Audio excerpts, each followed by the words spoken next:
What's up guys, RW146 here, back with an update after a little bit of a break here. Actually, my house flooded out due to the tropical storm that we got, so I've had a little bit of trouble putting out some content lately, but I'm back finally and got some fun stuff for you today with the 240.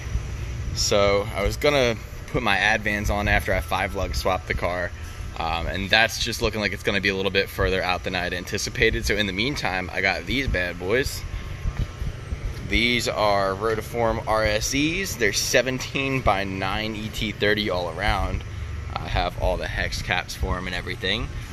So I'm gonna be putting the car up and throwing these on, lowering it back down, and getting it sitting right finally, because it's gonna make a huge difference to how the car looks. I'm thinking definitely gonna be a little bit more baller in the meantime until I finally get everything squared away with what I'm gonna do for my brake setup and the 5-lug swap and all that. In other news, the Subaru is just about back together finally. The person that was doing the body work for me actually had a medical problem pop up, so there was a little bit of a lack of progress on that as well. But everything's finally coming back together, so I'm gonna get this moved out of the way, put the 240 up, and get popping here, and I'll be back with you guys as soon as I get that done. Alright, so in the process of getting the wheels test fitted here, got the car up on the lift obviously, and just wanted to show you guys something I found because it was pretty sweet.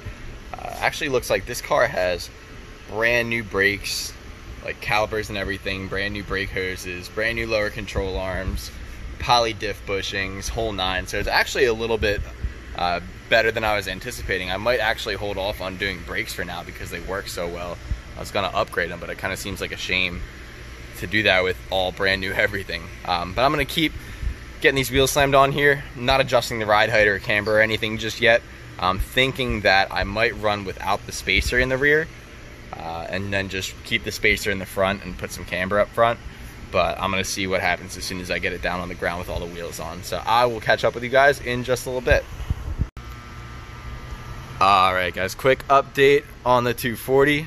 So I threw the wheels on and they fit pretty good. Up front I added some camber, but I also realized that I was gonna have to lower the car a good bit more than I expected. So if you compare that over there to that right there, this thing is gonna be a lot lower than it was. But I'm gonna slam it back together just with one wheel on it so I can check how it fits before I adjust the rest of them, and I'll be back in a bit. Alright guys, so finished putting the wheels on and got the suspension lined up pretty decent. It's not super low right now just because I still need to roll my fenders. They're not rolled or anything, but I'm pretty happy with that. Literally just kind of guessed at what I thought would be right for a decent little drop, and it came out pretty even. But yeah, no, I'm stoked. Apart from the exhaust being super low now, it doesn't rub or anything obviously, but you know, considering I drive this car pretty often and pretty far, I'm not mad about that for now. So that's gonna be it for the update for today guys. I did also get word that my Subaru is officially gonna be back together and ready for me to wrench on later today as well. So I'll be posting an update on the WRX soon. That's it for today guys. Remember, if you like this video, like, subscribe, and share for more content, and I'll catch you guys later. Take care.